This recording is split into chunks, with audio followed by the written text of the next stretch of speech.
We are joined now by Senator Bill Cassidy, the Louisiana Republican, member of the Senate Finance Committee. And I don't know if you could hear that or see it with Congressman Garamendi, but he says Democrats are at the table in all of this. That is not what the reporting has been, that there's any coming together. Please fill me in from your perspective.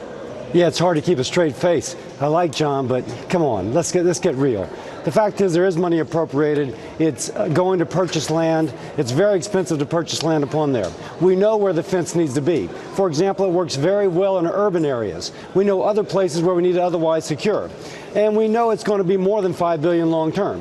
So to sit and say that we've got to have everything laid out with architectural and engineering plans before we can appropriate money is disingenuous.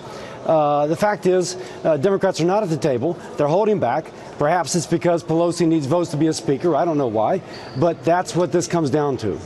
Senator Cassidy, we learned last hour a detail that was kind of surprising, and it has to do with how many Republicans are going home or have gone home. They will not be in the majority on the House side, and I only ask you to comment on this because the president right now is meeting with House Republicans, and there's no way for them all to be there. The president thought he had the votes, and we knew that if it got to the Senate, what it might look like, the funding, the spending bill. What is going on the Hill? I can't answer for the House, can't answer for the president. But clearly the president was in the room when the deal was made with Schumer, Pelosi, McConnell, and Ryan, or McCarthy. He was in the room, so I guess the presumption was he signed off on the deal and folks were going to do it. But by the way, the deal is a short term. It only goes into February.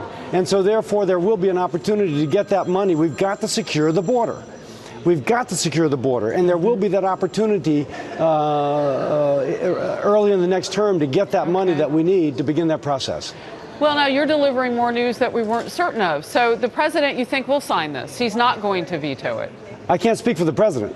All I can say is that the White House was in the room when the deal was originally crafted. And they understand that it only goes a couple months into the new year. We want to secure the border. They want to secure the border. We will have more leverage, if you will, speaking as a Republican, to get those dollars that we need to secure the border. I assume that's why the president signed off on the short-term deal.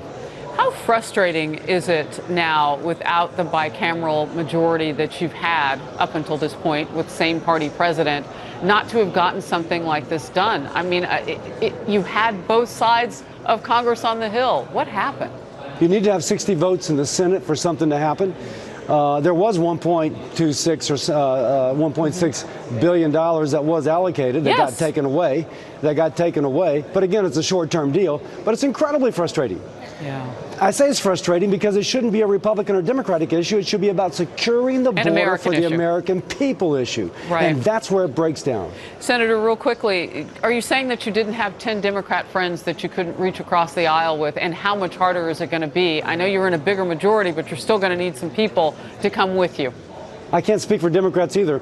All I can say is when we have drugs coming across the Mexican border, when we have caravans forming like hurricanes off the coast of Africa, but caravans in Central America sweeping up towards our border, we need to do something. It's not Democrat or Republican. It's important to secure the border for Americans. All right, new topic. Secretary of Homeland Security Kirstjen Nielsen announced a big agreement now with Mexico that keeps asylum seekers out of the United States while their applications are pending in court. Your reaction?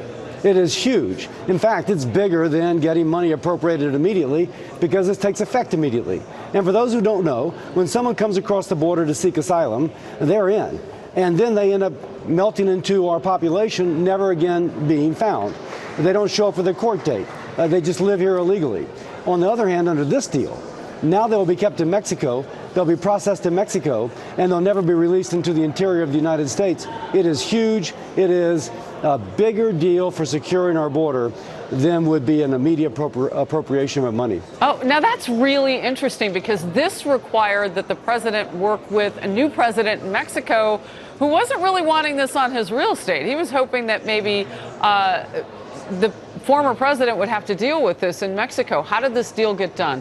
I can't, I don't know the insides of that, except I think we're seeing that there is a practical nature on the behalf of President Trump and on behalf of the new Mexican president, whom they call AMLO.